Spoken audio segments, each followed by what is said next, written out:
බුද්ධානුස්සතිය වැඩුවා. මෛත්‍රිය වැඩුවා. දැන් තව ටිකකින් දන්පැන් පූජා කරනවා. සීලය සමාදන් වුණා. මොකද සමාධිමත් හිතක් දැන් ඔබට තියෙනවා. මේ සියල්ලටම කියන එක නමක් කියන්නේ ආර්ය ශ්‍රාංගික මාර්ගය. උදේට තේරුම් ගන්න ආර්ය ශ්‍රාංගික මාර්ගය කියන්නේ මෙලව සැප පරලොව සැප දෙකම ලබා දෙන මාර්ගය. හොඳට තේරුම් ගන්න. පරලොව සැප ලබන්න ඉස්සෙල්ලා අපි මෙලව සැප ලබන්න ඕනේ. එතකොට මෙලව සැප පරලොව සැප දෙකම අපි ජීවිතේට එකතු කරගත්තාට පස්සේ අපිට තියෙනවා ඉනුත් එහාට යන ගමනක්. ඒ මොකද්ද? මේ මෙලව පරලොව සෑම සැපයක්ම අනිත්‍යයි කියලා දැකලා විදර්ශනා නුවණ. දැන් එතකොට මේ සියල්ලටම මාර්ගය මොකද්ද? හයියෙන් කියන්නේ ආර්ය ශ්‍රාංගික මාර්ගය. එතකොට දැන් ආර්ය ශ්‍රාංගික මාර්ගය තුල මෙලොව සැප තියෙනවද? පරලොව සැප තියෙනවද? නිවන් මාර්ගය තියෙනවද? සියල්ලම මේ අට තුල තියෙනවා. බුදුරජාණන් වහන්සේ කොතැනකවත් නිවන් මාර්ගයේ සතර සතිපට්ඨානය කියලා තියෙනවද? තියෙනවද? නැහැ. නිවන් මාර්ගය කියන්නේ සතර සතිපට්ඨානය කියලා කොතැනකවත් කියලා නැහැ. නිවන් මාර්ගය කියන්නේ පංච උපාදාන ස්කන්ධය අනිත්‍ය දැකීම කියලා කොතැනකවත් කියලා තියෙනවද? නැහැ. නිවන් මාර්ගය ආර්ය ශ්‍රාංගික මාර්ගය. ඒ නිසා අපි දක්ෂ විය යුතුයි. මුලින්ම ආර්ය ශ්‍රාංගික මාර්ගය තුල ශක්තිමත් වෙලා අපි කොතෙන්ද ආර්ය ශ්‍රාංගික මාර්ගය අපිව අරන් එන්නේ? කොතෙන්ද?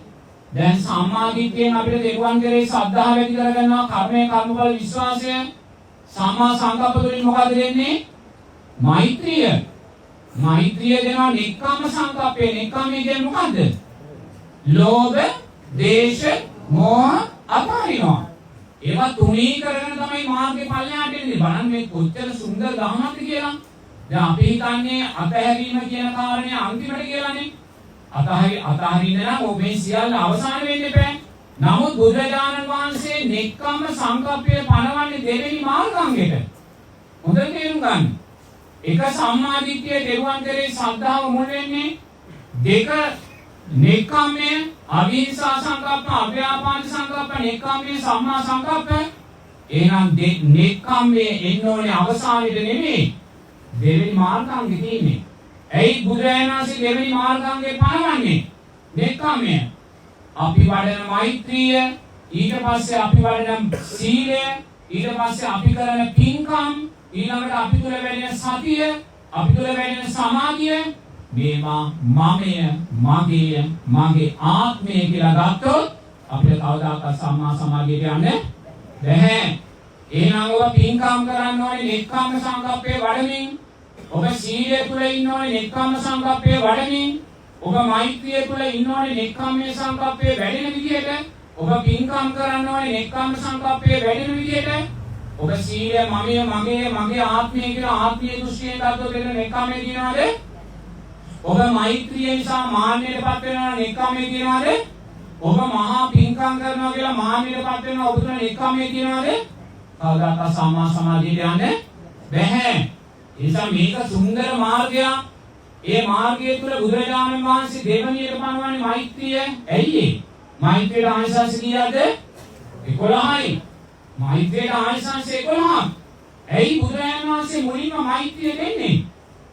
ආනිසංස 11කින් ඔබේ අකුසල් යටපත් කරලා මාර්ගය කෙරෙහි කුසලයේ ඔබ තුලින් මතු කරලා මාර්ගයට ධර්මය දෙන්න. මාර්ගයට ශක්තිය දෙන්න. ඒ නිසා බුදුරජාණන් වහන්සේ ස්තේරුවන් කරේ ශ්‍රද්ධාවට පස්සේ මුලින්ම ගන්නේ මෛත්‍රියයි. මේ එහෙම නැතුව දාන ගන්නේ නැහැ, සීලය ගන්නේ නැහැ. මුලින්ම මෛත්‍රිය ගන්නේ. මෛත්‍රී ජවය වැඩි. මෛත්‍රී කුසල ශක්තිය වැඩි. අපිට ආර්ය ශ්‍රාංගික මාර්ගයේ කෙරෙහි ඡන්දය ඇති වෙන්නේ නැත්නම් අන්න මෛත්‍රියේ කුසලයෙන් අකුසල් යටපත් කරලා කැමැත්ත දෙනවා. දැන් අපිට අද මොකද වෙලා තියෙන්නේ? මෛත්‍රිය ගන්නවද? මෛත්‍රිය ගන්නෑ. දන් දෙනවා. සිල්පද මාත්‍ර දිනවා. කරන්න කියන ඔක්කොම පින්කමුත් කරනවා. නමුත් දෙවෙනි මාර්ගාංගයේ තියෙන මෛත්‍රිය අපි ගන්නෙ නැහැ. ඇයි?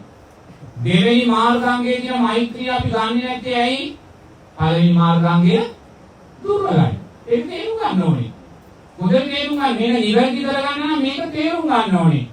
දෙවෙනි මාර්ගාංගයේ මෛත්‍රිය මුලට ගන්න නැත්තේ මේසා ශක්තිමත් ආනිසංස 11ක් ඔබට දීලා ඔබේ 11 ගන්න නැතුව සීලයට යනවා නම් එහෙම නැත්නම් දානයට යනවා නම් පින්කම් වලට යනවා නම් එහෙම නැත්නම් භාවනාවට යනවා නම් ඒකේ අර්ථයක් වෙයිද? අර්ථයක් වෙන්නේ නැහැ. මොකද ආරෂ්ඨාංගික මාර්ගය කියන්නේ හේතුඵල ධර්මයක්. සම්මා දිට්ඨිය වැඩුණොත් තමයි සම්මා සංකප්ප වැඩෙන්නේ. සම්මා සංකප්ප වැඩුණොත් තමයි සීලයට අදාළ මාර්ග තුන මේවා හේතුඵල ධර්මයෝ. ඒ නිසා ඔබ මෛත්‍රිය මේ ශාසනයේ තෙරුවන් කෙරෙහි ශ්‍රද්ධාවට පස්සේ දෙවෙනි වෙන්නේ මේ උතුම් මෛත්‍රිය. මෛත්‍රියෙන් තොරව අපි කේන්ති ගන්නවා නම් ගැටෙනවා නම් පින්වතුනි අද දවසේ ගෙදරදී කී පාරක් අපි ගැටෙනවද කියලා බලන්න. මහත්යන් නිසා, විවිධ නිසා, දරුවෝ නිසා, මුණුපුරු නිසා, අසල්වාසීන් නිසා අපි තුළ ඇති වෙන ආර්ථික ප්‍රශ්න නිසා කොච්චරනම් අපි ගැටෙනවද? ඒ ගැටෙන මොහොතක් පාසා මෛත්‍රිය අපේ ජීවිතෙන් අපි බැහැර කරනවා. ආනිසංස 11ක් එපා කියලා අපි අයින් කරනවා. ඒ නිසා බුදුරජාණන් වහන්සේ ඔබලාට මෛත්‍රිය පනවන්නේ මහා කරුණාවෙන්. ලෝකේ හදන්න යන්න එපා. ලෝකේ හදන්න බෑ. බුදුරජාණන් වහන්සේලා ලක්ෂ ගාණක් පහළ වෙලත් ලෝකේ හැදුන්නේ නැහැ. බුදුරජාණන් වහන්සේ තමන්ගේ ගිහි කාලේ මස්සිනා වෙච්ච දේවදත්තවත් හදාගන්න බැරි වුණා. ඒ නිසා ලෝකේ හදන්න යන්න එපා. ලෝකයේ උපයෝගී කරගෙන ඔබ හැදෙන්න. ගෙදර මහත්තයා කේන්ති ගන්නවා නම්, ගෙදර නෝනා කේන්ති ගන්නවා නම්, ගෙදර දරුවා අකීකරු වෙනවා නම් පින්තුනි මේ ප්‍රශ්න වලට මෛත්‍රියෙන් මුහුණ දෙන්න. බුදුරජාණන් වහන්සේ දේශනා කරනවා ඔබේ මහත්තයා පන්සලක් කරගන්න. ඔබේ බිරිඳ පන්සලක් කරගන්න. ඔබේ දරුවා පන්සලක් කරගන්න. ඔබේ නිවස පන්සලක් කරගන්න. එතකොට ඔබට පන්සලට යන්න ඕනේ නැහැ. පන්සලට යන්න. ගෙදර පන්සලක් කරගන්න. ඔබේ බිරිඳ පන්සලක් කරගන්න. ඔබේ සාම්පුරුෂයා දරුවා පන්සලක් කරගන්න. ඔබේ ව්‍යාපාරයේ පන්සලක් කරගන්න. පින වැඩෙන, කුසලයේ වැඩෙන, මෛත්‍රිය වැඩෙන, අනුන්ව සතුටු කරන, පාරිභෝගිකයා සතුටු කරන, සේවාදායකයා සතුටු කරන පින්තුනි පන්සලක්. බලන්න කොච්චර සුන්දර දහමක්ද කියලා. ඇයි ඔබට බැරි ඔබේ ජීවිතේ පන්සලක් කරගන්නේ? මහත්යා කේන්ති ගත්තී ඇයි ඔබට සුවපත් වේවා කියලා හිතන්න බැරි? නෝනා කේන්ති ගනිද්දී ඇයි ඔබට සුවපත් වේවා කියලා හිතන්න බැරි? දරුවා අකීකරුකම් කරන්නේ අනේ මමත් පුංචි කාලේ අකීකරුකම් කළා මම කේන්ති ගන්න නැතුව දරුවා හදනවා කියන තැනට එන්න බැරි? බැරි කමක් නැහැ. සතියේ දුර්වලයි. තෙරුවන්ට ශ්‍රද්ධාවට අදාළව හිතන්නේ නැහැ. චතුරාර්ය සත්‍යෙට අදාළව හිතන්නේ නැහැ. ඒ නිසා අපි දක්ෂ විය යුතුයි. මේක සංස්කාර ලෝකයක්. මේ සංස්කාර ලෝකේ මම දැස් පියාගෙන දකින්නවා සංසාරේ මට අම්මලා කෝටි ගාණක් ඉඳලා තියෙනවා. සංසාරේ මට තාත්තලා කෝටි ගාණක් ඉඳලා තියෙනවා. සංසාරේ මට බිරින්දෑවරු ස්වාමිපුරුෂයා දරුවෝ මොනුපුර මිනිපිරිය සහෝදරයෝ. බුදුරජාණන් වහන්සේලාට මහා කරුණා ගුණය සකස් වෙන්නේ කොහොමද? බුදුරජාණන් වහන්සේ పూర్වේ නිවාසානුසුචි ඥාණයෙන් දකිනවා මේ ලෝක ධාතුවේ සෑම සත්වෙක්ම සංසාරේ තමන්ගේ ඥාතියෙක් වෙලා තියෙනවා කියලා. බුදුරජාණන් වහන්සේ ඥාතියෙක් වූ සත්වෙක් මේ ලෝක ධාතුවේ නැහැ. එතන ඉදුණුයි බුදුරජාණන් වහන්සේලාගේ මහා කරුණා ගුණය සකස් වෙන්නේ. නිසා පින්වතුනි මේ මහා කරුණා ගුණය ගැන නෙමෙයි අපි මේ කතා කරන්නේ ඔබේ මෛත්‍රිය ගැන. ඒ නිසා ඔබ දක්ෂ වෙන්න. සංසාරේ අම්මලා කෝටි ගාණක් ලබලා තියෙනවා. අදත් අපිට අම්මා කෙනෙක් ඉන්නවා. සංසාරේ බිරින්දෑවරු කෝටි ගාණක් ලැබුවා. අදත් බිරින්ද කෙනෙක් ඉන්නවා. සංසාරේ සාම්පුරුෂයන් කෝටි ගාණක් ලැබුවා. අදත් සාම්පුරුෂයෙක් ඉන්නවා. සංසාරේ දරුවෝ කෝටි ගාණක් ලැබුවා. අදත් දරුවෝ ඉන්නවා. මටත් අම්මා කෙනෙක් හිටියා. ඒ අම්මා මටත් දසමාසයක් කුසේ හොයාගෙන හැදුවා. ලේ ටික කිරි කරලා ඒ අම්මා මට පෙව්වා. නමුත් ඒසා කැප වෙලා මාව ලොකු කළා. මම පැවිදි වෙලා ඉන්නවා දකින්නේ අම්මට සංස්කාර ලෝකේ ඉලදුන්නේ. බලන්න මොනසා මේ සංස්කාර ලෝකේ අසාධාරණයක්ද කියලා.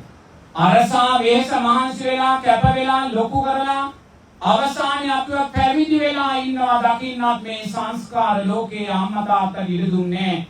ඒ තරම් මේ ලෝකේ අම්මා තාත්තට අසාධාරණයක් කරද්දී අම්මා තාත්තා මොකද කළේ? මොකද කළේ? බබේ ඈතින් ඈතට පටිච්ච සමුප්පන්නව යන්නේ ගියා. මොකද ආයිමත් අම්මලා තාත්තලා වෙලා ලෝකෙට දරුවන් අයියෙන් කියන්නේ බිහි කරපු දරුවා පැවිදි වෙලා ඉන්නවා දකින්න මේ සංස්කාර අසාධාරණ සංස්කාර ලෝකේ අම්මා තාත්තා ඉර දුන්නේ එහෙව් අසාධාරණ සංස්කාර ලෝකයක් නැවත පෝෂණය කරන්නේ අම්මා තාත්තා භවයේ ඈතින් ඈතට උතන හිතන්න තියෙන්නේ ඒ නිසා මහා සාගරයේ ජලයට වඩා මෙතන ඉන්න සෑම අම්මා තාත්තා කෙනෙක්ම දරුවන් උදෙසා කඳුළු හෙල්ල තියෙනවා අර මහා සාගරයේ ජලය සිහියට නගා ගන්න ඒ මහා සාගරයේ ජල කඳ එකම කඳුළු සාගරයක් කියලා දකින්නේ මොකද ඒ කඳුළු සාගරය ඔබලා සංසාරේ දරුවන් උදෙසා හෙළු කඳුළුයි කියලා බුදුරජාණන් වහන්සේ දේශනා පිළිගන්නවද? පිළිගන්නවන සම්මාදිට්ඨිය තියෙන්න ඕනේ. පිළිගන්නවන සම්මාදිට්ඨිය තියෙන්න ඕනේ. සම්මාදිට්ඨිය නැති කිසිම කෙනෙක් ඕක පිළිගන්නේ නැහැ. ඇයි? එයා හිතන්නේ කොහොමද? මට මේ ජීවිතේ දරුවෝ 4ක් නැත්නම් 5ක් ඉන්නවා. මේ දරුවෝ 5 දෙනා වෙනුවෙන් වැඩිම වුණා. මං කඳුළු බාල්දියක් එලන්නේ නැති. මම ඔබ හිතන හැටි කියන්න. හරිද? අමර දරුවෝ 3 දෙනෙක් ඉන්නවා, 4 දෙනෙක් ඉන්නවා, 5 දෙනෙක් ඉන්නවා. මේ දරුවෝ 4-5 දෙනා නිසා මම මේ ජීවිතේම ඕනනම් කඳුළු බාල්දියක් එලන්නේ නැති. මේ ජීවිතේ කඳුළු බාල්දියක් නම් මං දරුවෝ 5 දෙනෙක් වෙනුවෙන් හෙළුවේ කොහොමද මේ මහා සාගරේ ජලය තරම් කඳුළු හෙළුවා කියන කතාව පිළිගන්නේද? කියන අයියෙන් පිළිගන්නේද? පිළිගන්නේ නැහැ.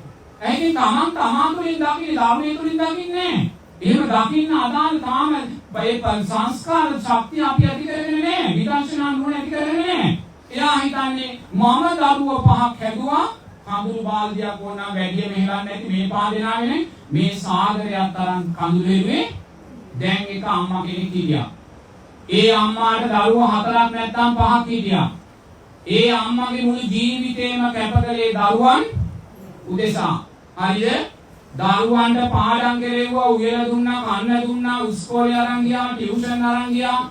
ඊට පස්සේ ලොකු නාම කසාද බන්දලා දුන්නා, මුණුබුරු මිනිබුරු හුරුතල් කරා, මොන්ඩිසෝරි අරන් ගියා.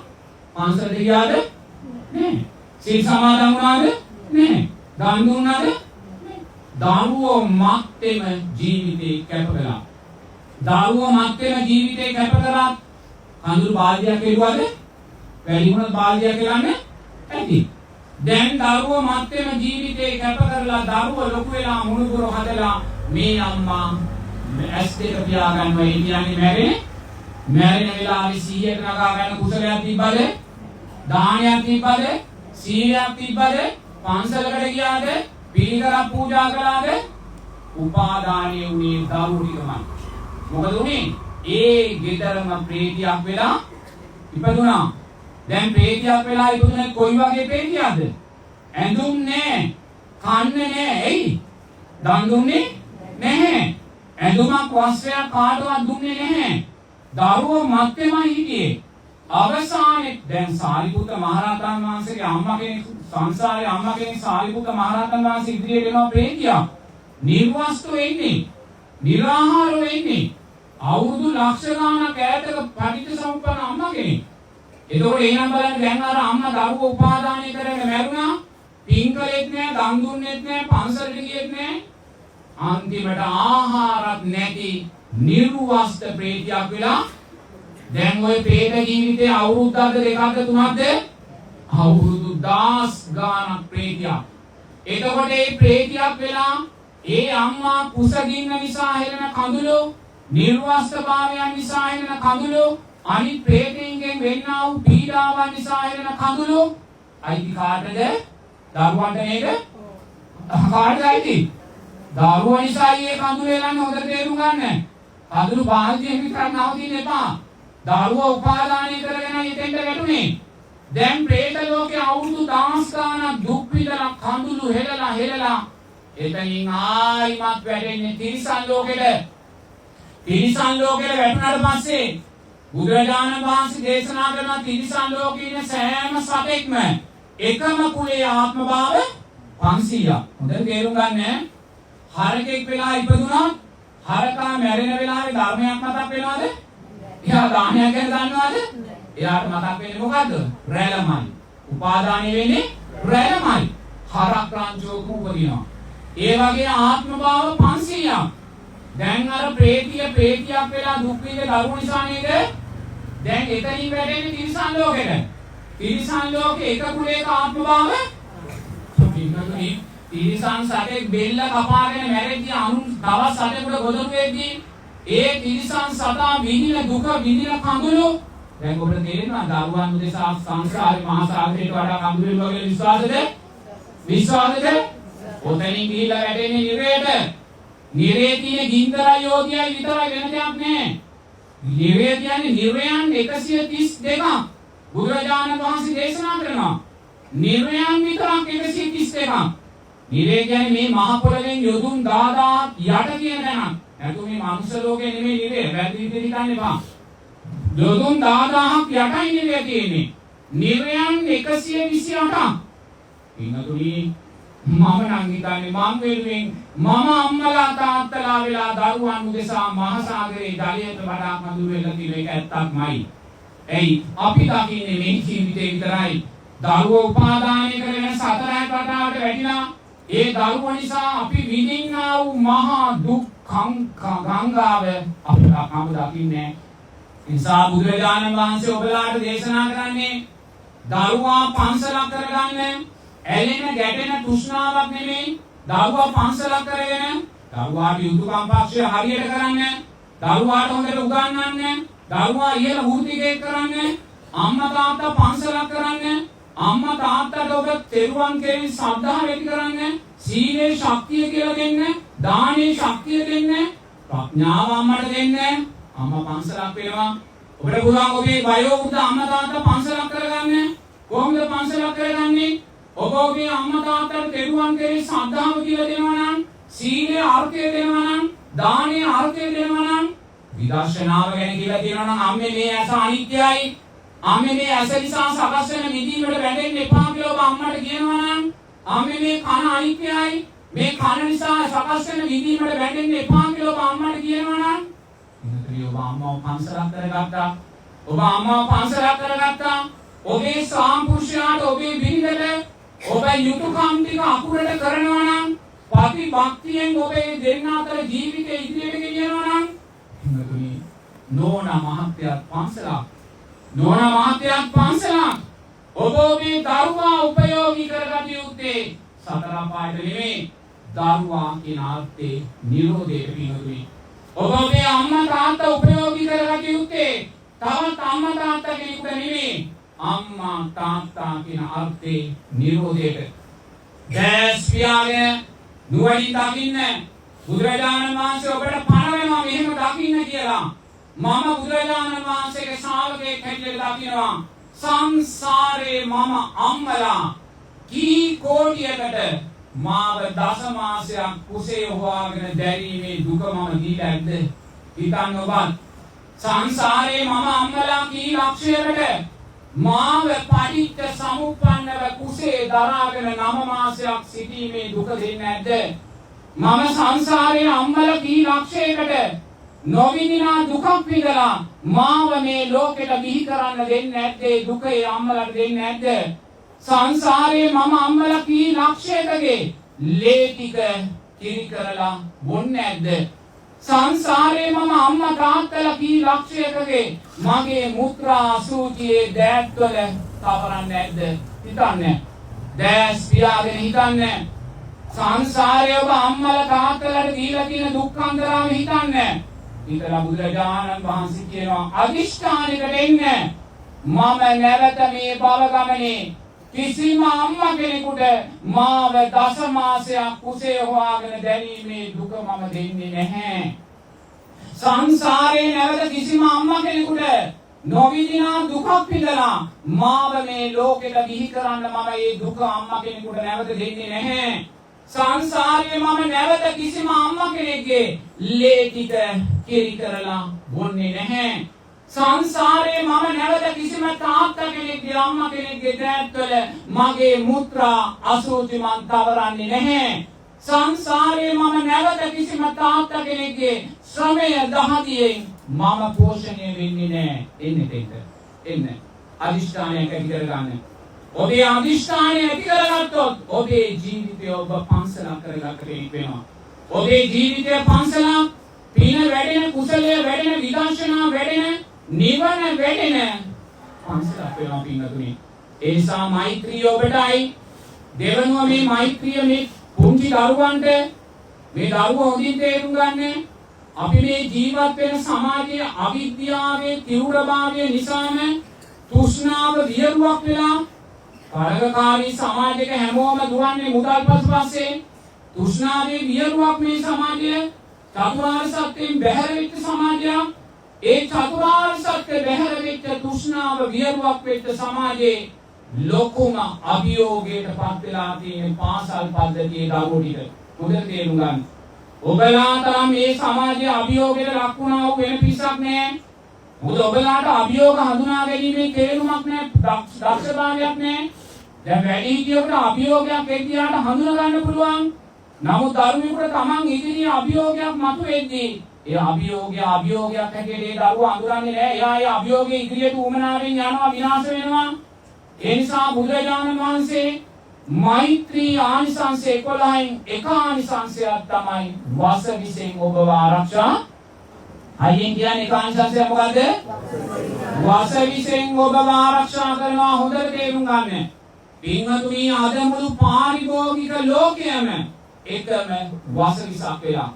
මේ තරගකාරීත්වය, මේ මුදල් කෙරෙහි තියෙන තෘෂ්ණාව නිසා මනුස්සකම් විනාශ කරගෙනයි අපි ධනය හොයන්න යන්නේ.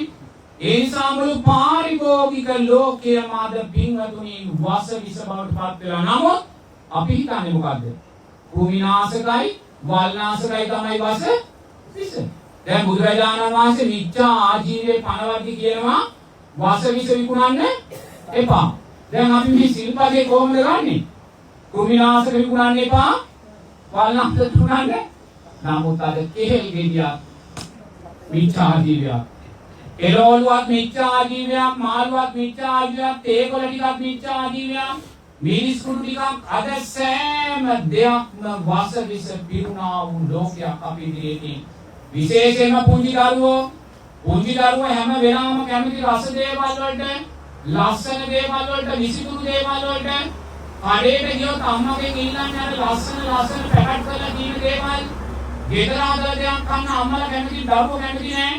විමුක්තිය ඔතනින් වහාම මිදෙන්නේ යම් දරුවෙකුට ගෙදර අම්මා තාත්තා හදලා දෙන දේ කන්න කැමති නැත්නම්, දරුවා ඉල්ලන්නේ වෙළඳපොළේම දේවල් නම් අම්මා තාත්තා දරුවා ගැන අවධානයෙන් ඉන්න ඕනේ. මොකද එයාට විපාක දෙන්න අකුසලයක් තියෙනවා. හොඳට තේරුම් ගන්න. අද පිළිකාරෝහලේ දරුවෝ 10 ගණන් 100 ගණන්, ළමාරෝහලේ දරුවෝ 100 ගණන්, අවුරුදු 5 දරුවට පිළිකාවේ, අවුරුදු 6-7 දරුවගේ වකුගඩු දිය වෙලා, අක්මා දිය වෙලා, අවුරුදු 10 ළමයාට හෘදයාබාධ, කොලෙස්ටරෝල් හැදෙනවා, අවුරුදු 10 දරුවට දියවැඩියාව. මේ දෙවියෙක් දුන්නේ නැහැ, බ්‍රහ්මෙක් දුන්නේ නැහැ. ඇයි? දරුවාගේ ජීවිතය තුල මෛත්‍රියේ ශක්තිය නැහැ. දරුවාගේ ජීවිතය තුල මෛත්‍රියේ ශක්තිය නැහැ. ඇයි? අම්මා තාත්තා රකිකරුයි. අම්මා තාත්තාට බුදුරජාණන් වහන්සේ දරුවන්ට එරමිනියා ගොඩාගෙන මෛත්‍රී වඩන්න කියන්නේ. ඔබට එහෙම වඩන්න බැහැ. ඔබලා ළමා වයසක්, ඔබලා සෙල්ලම් කරන්න ඕනේ, විනෝද වෙන්න ඕනේ, සම්දු වෙන්න ඕනේ, අයියලා නංගිලක් ඒක ළමා කාලේ ළමා ගතිය. ඒක නැති කරන්න බෑ. මොකද ඒක නැති කළොත් ඔබලාගේ පෞරුෂත්වය දුර්වල වෙනවා. ඒ නිසා ඔබලා ඒක කළ යුතුයි. නමුත් බුදුරජාණන් වහන්සේ කීකරු වෙන්න ඕනේ. ඔබ බුදුරජාණන් වහන්සේට දරුවෝ කීකරුණා, බුදුරජාණන් වහන්සේ ඔබට මෛත්‍රිය වඩන හැටි කියලා දෙනවා. කොහොමද? එරමිනියා උදාහරණ නෙමෙයි. ඔබේ ගෙදර මහා බ්‍රහ්මයා ඉන්නවා. කවුද? ඔබේ අම්මා තාත්තා. බුදුරජාණන් වහන්සේ අම්මා තාත්තාට කියන මහා බ්‍රහ්මයා මෙත්තා, කරුණා, මුදිතා, උපේක්ෂා ගුණයෙන් ඔබ දිහා බලන්නේ. අන්න අම්මා තාත්තාට කීකරු වෙන්න. අම්මා තාත්තා කිව්වොත් පුතේ මේ දේ කන්න එපා, මේ දේ හොඳ නෑ. අම්මා තාත්තාට කීකරුණා. අන්න අම්මා තාත්තාට මෛත්‍රී වඩපු දරුවෙක්. අන්න අම්මා තාත්තාට මෛත්‍රී වඩපු දරුවෙක්. පුතේ දැන් සෙල්ලම් කළා ඇති. දැන් ඔයා ඉන්න ඕනේ පාඩම් කරන්න. ඔයා අම්මා කියන දේ අහනවා. අන්න අම්මා තාත්තට මෛත්‍රී වැඩුවා. පුතේ දැන් කාටුන් බැලුවා ඇති. දැන් ඉන්න පාඩම් කරන්න. අම්මා තාත්තට කීකරුණා. ඔබ අම්මා තාත්තට මෛත්‍රී වඩපු දරුවෙක් වෙනවා. ඒ වගේ ඔබ දක්ෂ නම් අම්මා තාත්තා සතුටු කරන්න අම්මා තාත්තට කීකරු වෙන්න. අම්මා තාත්තට උපස්ථානය කරන්න. ඉන්නතුනි ඔබ පැය 24ේම අම්මා තාත්තාට මෛත්‍රී වඩපු දරුවෙක් වෙනවා. අම්මා තාත්තාට මෛත්‍රී වඩන්නේ එහෙමයි. එහෙම නැතුව මෙතන මෛත්‍රී වඩලා අම්මා තාත්තාට අකීකරු නම් ඔබ මෛත්‍රී වඩපු කෙනෙක් නෙමෙයි. ඒ නිසා ඔබ දක්ෂ වෙන්න. මහා බ්‍රහ්මයා ඔබේ ගෙදර ඉන්නේ. පුණ්‍ය නිදානේ ඔබට බුදුරජාණන් වහන්සේ ගෙදරට ගෙනල්ලා දීලා කියනවා. ඔබේ අකුසල් යටපත් කරගෙන දරුවන් නැගී හිටින්න. ඒ නිසා දරුවෝ දක්ෂ වෙන්න ඔබලා බලවත් අභියෝගයකට ලක් වූ පිරිසක්. ඒ නිසා ඔබලා දක්ෂ වෙන්න. එක අම්මා තාත්තාට කීකරු වෙන්න. එතනදී ඔබ මෛත්‍රී අයෝමය ශක්තියක් ජීවිතේට ගන්න කෙනෙක් වෙනවා. දෙවනුව ඔබේ ගුරුතුමා ගුරුතුමියට කීකරු වෙන්න. එතනින් මහා අයෝමය ශක්තියක් ඔබට ලැබෙනවා. තුන්වෙනි ඔබ වැඩිහිටියන්ට දැන් මෙතන බලන්නකො පුංචි දරුවෝ කොච්චර ඉන්නවද කියලා. කිසිම බාධාවක් නැහැ, කිසිම දැකීමක් නැහැ, කිසිම හෙල්ලීමක් නැහැ. පුංචි කතා එහෙනවා ඒක හරිය ඒ දරුවන්ගේ කතිය. ඒතකොට ඔබලා ලස්සනට හැසිරෙද්දී මෙතන ඉන්න හැමෝම සතුටු වෙනවා. අනේ හොඳ ළමයි කියලා මේ ළමයි කෑ ගහන්නේ නැහෙනි. මේ ළමයි ලස්සනට බනහන් ඉන්නවානේ. අන්න ඔබ මේ සියල්ලන්ටම මේ සිත පැතුරුවා වෙනවා. මේ හැමෝටම මේ සිත පතුරනවා. මේ මිනිස්සුන් විතර නෙමෙයි. මේ වටා පිටාවේ අප්‍රමාණ අමනුෂ්‍යයෝ ඉන්නවා පිනට කැමති. මෙතන ඉන්න හැමෝම පිටිපස්සේ ඔබලාගේ ගෙවල් වල වතු වල ඉන්න ඥාති ප්‍රේතය ඔබලා පිටිපස්සේ එනවා පින් කරන්න යන්ති. ඒගොල්ලෝ මේ වටේ 100,000 ගණන් නැති. ඒ වගේම රුක් දෙවියන්, ගුම්මාටු දෙවියන්, පිනට කැමති දෙවියන් අප්‍රමාණ මේ වටා පිටාවිලා මේ පින දැකලා සතුටු වෙනවා ඇති. ඒ දෙවිවරු සතුටු වෙනවා. උඹ ළමයි ටිකක් අනේ අපිටත් බණ අහන්න දෙනවා. මේ අමනුෂ්‍යව සතුටු වෙනවා. හොඳ ළමයි ටිකක් දඟලන්නේ අනේ අපිටත් බණ අහන්න දෙනවා. ඒගොල්ලෝ බණ ශබ්ද රසයෙන් අහන්නේ අපිට වගේ තේරෙන්නේ නැහැ. ඒ නිසා පින්වතුනි ඔබ අපිට නොපෙනෙන මිනිස්සෙයින් දෙවියන් ගෙනුත් මෛත්‍රිය ලක්කලා වෙනවා. ඔබ මෛත්‍රී කළා වෙනවා. ඔබේ අයෝමය කුසලයේ වැඩෙනවා. ඒ නිසා දරුවන් දක්ෂ වෙන දෙමාපියන්ට අකීකරු වෙන්න එපා. ගුරුතුමාට අකීකරු වෙන්න එපා. ඒ අය කියන දේ කරන්න. කියන දේ කරද්දී ඒ අය වැරදි දෙයක් කියන්නේ නැහැ. ඒ වගේම දෙමාපියන්ු දක්ෂ වීතු දරුවට අනවශ්‍ය බරක් නොදෙන්න ඒකත් තේරුම් ගන්න. ඒ නිසා නිරේතුරුවම දෙමාපියන් තේරුම් ගන්න ඕනේ තමන් මහා බ්‍රහ්මීන් කියලා බුදුරජාණන් වහන්සේ පනවලා තියෙන්නේ. ඒ නිසා දරුවන් තමා කෙරෙහි ගැටුණොත්, දරුවා අම්මා තාත්තා කෙරෙහි කේන්ති ගත්තොත්, දරුවා කරගන්නා වූ බරපතල අකුසලයක් වෙනවා. ඒ නිසා දරුවා කේන්ති ගන්න පෙර ආතුව අම්මා දක්ෂ වීදුයි තාත්තා දක්ෂ වීදුයි දරුවා ආරක්ෂාකාරී තැනට ගන්න. තමන්ගේ කේන්තිය නවත්තලා දරුවාගේ කේන්තිය වළක්වන්න. මොකද දරුවා කේන්ති ගත්තොත් මහා බ්‍රහ්මයා සමග කේන්ති ගැනීමේ මහා අකුසලයේ සිද්ධ වෙනවා. ඒ නිසා පින්වතුන්ලා සෑම කෙනෙක්ම මේ මෛත්‍රී ආනිසංස 11 ජීවිතයට ගන්න. ඔය විසිතුරු ලස්සන තියෙන ආහාර පැකට් පස්සේ එලවන්න එපා. දැන් ඔබ හිතන්න අද ඔබේ ගෙදර රොටියක් හදනවා අම්මා. ඒ රොටියට පොල් දාලා සීනි දාලා ඔක්කොම දාලා රොටිය හැදුවොත් ඒ රොටිය හවස වෙනකන් තියාගන්න පුළුවන්ද? හෙට වෙනකන් තියාගන්න පුළුවන්ද? ඒක පිරුම් වෙනවා. ඔබ ගෙදර කේක් එකක් හදනවා. ඒ කේක් එක සුමානෙට වැඩි තියාගන්න පුළුවන්ද? බෑ ඒක නරක වෙනවා. නමුත් බලන්නකො කඩේට ගිහිලා කඩවල් වල තියෙන දේවල් අවුරුදු ගණන් මාස ගණන් තියාගන්න පුළුවන් නේද? නමුත් ඔබේ ගෙදර හදන දේ සුමානෙට නරක වෙනවා. එහෙනම් බලන්න ඕවා තුල කොයිසම් වාසනිසක් අඩංගු වෙනවද කියලා. මේවා කල් තබා ගන්න නරක නොවි තබා ගන්න කොයිසා දේවල් මේවට ඇතුල් කරනවාද? ඒවා තමයි මේ පිළිකා හැටියට එළියට එන්නේ.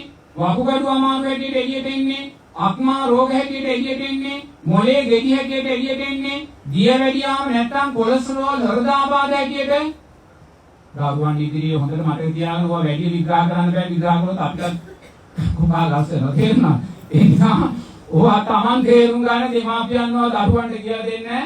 ඒ නිසා හැමෝම දැන් රහතා බුදුරජාණන් වහන්සේ දේශනා කරනවා මේ මෛත්‍රියට ආනිසංස 11යි, සීලයට ආනිසංස 5යි, දානෙට ආනිසංස 3යි.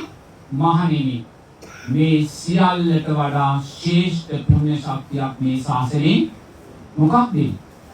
උතුම් සතර සතිපට්ඨාන. සතර සතිපට්ඨානෙන් ලැබෙනා වූ ආනිසංසය මෙපමණයි කියලා කියන්නේ මොකද්ද මේ අපි දකින්නේ? බුදුරජාණන් වහන්සේගේ මහා කරුණා බලන්නකො මොනසා මහා කරුණාවක් ඔබ වෙනුවෙන් දැක්වුවද කියලා ඈ දානෙට ආනිසංස 3ක් පෙන්නනවා සීලේට ආනිසංස 5ක් පෙන්නනවා මෛත්‍රියට ආනිසංස 11ක් පෙන්නනවා විදර්ශනාවට විපමනයි කියලා ආනිසංස කියන්නේ සදහටම ඔබ ජාති ජරා ව්‍යාධි මරණයන්ගෙන් නිදහස් කරනවා මේසා පුණ්‍ය ප්‍රතිලාභයක් වෙන කවුද පින්වතුනි දීලා තියෙන්නේ ඒත් අපි මොකද්ද මේ හිතන්නේ අද තරුණ ජනතාව විශේෂයෙන්ම තරුණ දරුවෝ ධර්මයෙන් ඈත් වෙනවා ධර්මයෙන් වෙන් වෙලා යනවා ඇයි සීලයක් නිසා අපේ නිදහස නැහැ මේ සීලයක් ගැන කියනවා ඒ නිසා අපේ සතුට විනෝදේ නැහැ මේ මෛත්‍රිය ගැන කියනවා ඒ නිසා අපේ සතුට විනෝදයක් නැහැ මේ දානයක් ගැන කියනවා ඒ නිසා අපි දුක්පත් වෙනවා මේ ශ්‍රද්ධාවක් ගැන කියනවා අපිට බිය වැටි වෙනවා පින්තුනි මොකද්ද මේ කරන්නේ කන පිට ගන්නේ ජීවිතේ ධර්මයේ කන පිට ගන්නේ ධර්මයේ කන පිට අරන් මේසා මහා කරුණාවෙන් දේශනා කළ පුණ්‍ය නිදානයක් පයින් ගහලා අයින් කරනවා එපා අපේ නිදහස නැහැ අපේ සතුට නැහැ අපේ විනෝදේ නැහැ කියලා බුදුරජාණන් වහන්සේ ගිහි පින්වතුන්ලාට මේ උතුම් විදර්ශනාව දෙන්නේ ඔබලාව මහාන කරන්න නෙමෙයි හොඳට තේරුම් ගන්න මම මේ කියන එක බණපදයක්වත් ඔබලා මහාන වෙන්න නම් නෙමෙයි මහාන වෙන්න ඉස්සෙල්ලා ඔබ අධ්‍යාපනයේ ශක්තිමත් වෙන්න ඕනේ ඔබ සමාජයේ කීකරු දරුවෙක් වෙන්න ඕනේ ඔබ වැඩිහිටියන්ට ගුරුවරුන්ට කීකරු දරුවෙක් වෙන්න ඕනේ ඉන් පස්සේ පැවිද්ද ඒසා බුදුරජාණන් වහන්සේ ඔබලාට මේ උතුම් ධර්ම දෙන්නේ ඔබලාව පැවිදි කරන්න නෙමෙයි එහෙමත් නැත්නම් සියල්ල අනිත්‍යයි අනිත්‍යයි කියලා අන්තවාදීව අනිත්‍ය වඩලා ඔබේ ජීවිත අසාර්ථක කරගන්න නෙමෙයි දැන් සමහරු ඉන්නවා අනිත්‍යයි අනිත්‍යයි කියලා හරියට නාන්නේ නැහැ කොණ්ඩේ කපන්නේ නැහැ ඇඳුම් පිරිසිදු කරගන්නේ වාත පිටිය පිරිසිදු කරන්නේ ගේ පිරිසිදු තියාගන්නේ රැකියාව හරියට කරන්නේ ව්‍යාපාරය හරියට කරන්නේ අධ්‍යාපනය හරියට කරන්නේ එයි අනිත්‍යයි ඔය අනිත්‍ය කාලකන්ණි අනිත්‍යයි ඔය කාලකන්ණි අනිත්‍යයි ඉතින් නිගණ්ඨලට හොඳට තේරුම් ගන්න මේ නිගණ්ඨලගේ අනිත්‍ය මෙතෙන් පටලවා ගන්න එපා ඒ කාලකන්ණි අනිත්‍ය දවසක් කන්නේ දවසක් බඩගින්න ඉන්නවා දවසක් නිර්වස්තව ඉන්නවා දවසක් අවුවේ ඉන්නවා ඒකේ කාලකන්ණි අනිත්‍ය බුදුරජාණන් වහන්සේගේ අනිත්‍ය ආර්ය අෂ්ටාංගික මාර්ගයේ මාර්ගාංග 8කින් පෝෂණය වූ අනිත්‍යයක් ඔය සම්මා සමාධියෙන් පස්සේ අනිත්‍ය එන්නේ එහෙනම් මේ අනිත්‍ය ආර්ය අෂ්ටාංගික මාර්ගයේ මාර්ගාංග 8කින් පෝෂණය වුණා ඒසා බුදුරජාණන් වහන්සේ ඔබලාට මේ අනිත්‍ය දෙන්නේ ඔබලාගේ අකුසල් යටපත් කරලා ඔබගේ කුසල් වැඩි කරලා ඔබලාගේ අධ්‍යාපනය දියුණු කරලා ඔබලාගේ ව්‍යාපාර ශක්තිමත් කරලා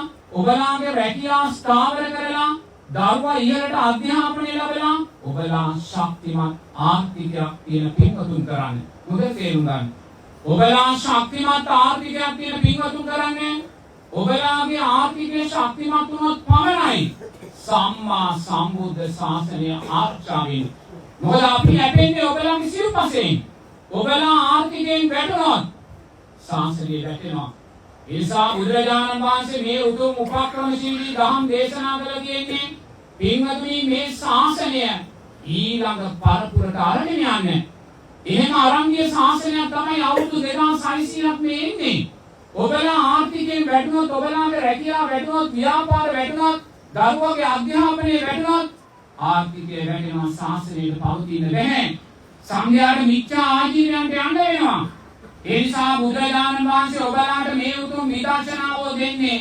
ඔබලා තුල අකුසල් යටපත් කරලා අයෝමය කුසලය දීලා ඔබලාව ශක්තිමත් ආර්ථිකයක් තියෙන පින්වතුන් කරන්න මේ දරුවන් හොඳට ඉගෙනගෙන මේ දරුවන් අනාගතයේ ඉහළ වෘත්තිකෙන් කරන්න ඉහළ ව්‍යාපාරිකෙන් කරන්න ඒ තුලින් පෙරලා ශාසනය පෝෂණය කරලා මේ ශාසනය ඊළඟ පරපුරට අරගෙන යන්නයි පින්වතුනි ඒ නිසා ඔබලා දක්ෂ වෙන්න මේ ඔබලා මේ උතුම් ධර්මයන් ජීවිතයට නොගන්න මොහොතක් පාසා ලෞතර බුදුරජාණන් වහන්සේ මහා කරුණාවෙන් පනවපු මේ ශාසනය අතුරුදාන් කිරීමේ පාප කර්මයට ඔබ හවුල්කාරයෙක් වෙනවා. ඒ නිසා ඔබ හොඳින් ඉගෙන ගන්න මොහොතක් පාසා ඔබේ ව්‍යාපාරය ඔබ ලක්ෂණට කරන මොහොතක් පාසා ඔබේ රැකියාව ඔබ උද්‍යෝගයෙන් කරන මොහොතක් පාසා පින්වත්නි ඔබගේ ශාසනය ආරක්ෂා කිරීමට උපකාරක ධර්මයන් සකස් කර දෙනෙක් වෙනවා. ඒ නිසා හැමෝම දැස් පියාගෙන මොහොතක් සතර සතිපට්ඨාන ධර්මයන්ට හිත යොමු කරන්න.